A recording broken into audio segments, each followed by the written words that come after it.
আজকে কিন্তু একটু সকাল সকাল স্নান করে নিয়েছি, কারণ মা আর আমি যাব হসপিটালে।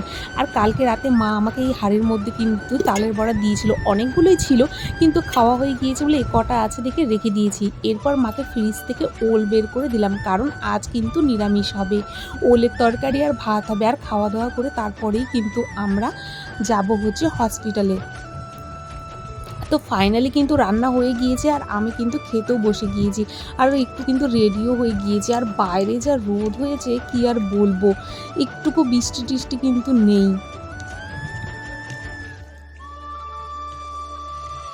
কার কার ওলের তরকারি ভালো লাগে? আমার তো খুবই ভালো লাগে, আর নিরামিষ ওলের তরকারি কিন্তু খুবই আমার ভালো লাগে। অনেকে আবার মাছ দিয়ে কিন্তু ওলের তরকারি খায়। পাশের বাড়ি থেকে খিচুড়ি তরকারি আর চাটনি দিয়ে গিয়েছে, কারণ কালকে ছিল হচ্ছে অনুকূল ঠাকুরের পুজো। তো আমি কিন্তু ফাইনালি কিন্তু রেডি হয়ে গিয়েছি, আর মাকে বের হতেও বললাম, মাও কিন্তু বের হয়ে গিয়েছে। আর আমাদের রাস্তার গলি দেখো কত সরু, যে গলিতে একবার ঢুকবে সে কিন্তু হারিয়েই যাবে। আর এই ছাগলটা 4-5 দিন ধরে কিন্তু এখানে মরে পড়ে আছে, লোক ডাকছে কিন্তু কেউ কিন্তু ফেলে দিয়ে আসার লোক নেই। টাকা দিয়ে কাজ করাবে কিন্তু সেই লোকও কিন্তু আজকাল কিন্তু পাওয়া যায় না।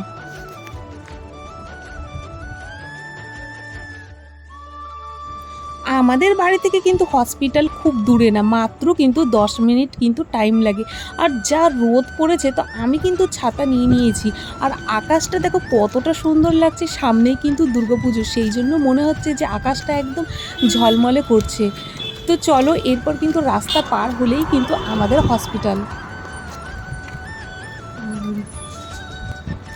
তাই এখন আর বকবক করবো না, আগে রাস্তাটা পার হয়ে নিই, তারপরে কিন্তু তোমাদের সাথে আবার বকবক করবো, কারণ বকবক করতে গেলে আবার গাড়িতে এসে আবার মেরে দিয়ে আবার চলে যাবে। তো যাই হোক, এই রাস্তা পার হলে কিন্তু হসপিটাল। ফাইনালি কিন্তু আমরা হসপিটালে চলে এসেছি। এই যে দেখো, বটগাছটা কত ছোট ছিল। সত্যি আমরা যখন ছোটোবেলায় ছিলাম এই বটগাছটা কিন্তু ছোট ছিল, আর এখন কিন্তু অনেকটাই বড় হয়ে গিয়েছে। জায়গাটা দেখো খুবই সুন্দর, আর এত হাওয়া এই জায়গাটিতে। অনেকেই কিন্তু এই গরমের সময় কিন্তু এই জায়গাটিতে বসে থাকে। তো মা কিন্তু হসপিটালের ভিতর ঢুকবে, আমি কিন্তু আর ঢুকবো না, কারণ আমি কিন্তু বাইরেই থাকবো। তো মাকে ঢুকিয়ে দিয়ে কিন্তু আমি চলে এসেছি, আর বাইরে এসে কিন্তু আমি এখানে একটু বসবো। আর মাকে বলেছি যে তুমি ওষুধপত্র সব কিছু নিয়ে আসো, আমি এখানে ততক্ষণ বসে আছি। জায়গাটা দেখো কতটা সুন্দর লাগছে, আর এই জায়গাটিতে এত হাওয়া ছিল আর ছায়া ছিল, সেই জন্য কিন্তু আমি বসেছিলাম। এর আগের দিন কিন্তু মা হসপিটালে এসেছিল, ডাক্তার দেখিয়ে কিন্তু ওষুধ নিয়ে গিয়েছিল, তো ওষুধে কিন্তু কাজ করেছিল। সেই জন্য কিন্তু মা আর একবার এসেছে ওষুধটা নিতে, আর ডাক্তারও দেখিয়ে নেবে। তো আমি কিছুক্ষণ বসে থাকার পর মা কিন্তু তখনও আসছিল না।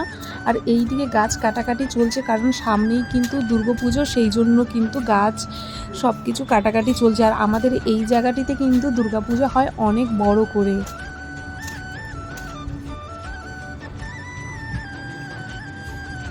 এরপর দেখলাম মা চলে এসেছে, বলল ডাক্তারও নেই ওষুধও নেই। এটাই হচ্ছে আমাদের হসপিটালের সমস্যা, যে যখন ওষুধ আনতে যাবো তখন আর ওষুধ থাকবে না। তো যাই হোক, কিছুক্ষণ বসে থাকার পর মা আর আমি বাড়ি চলে আসলাম। তো টাটা বন্ধুরা।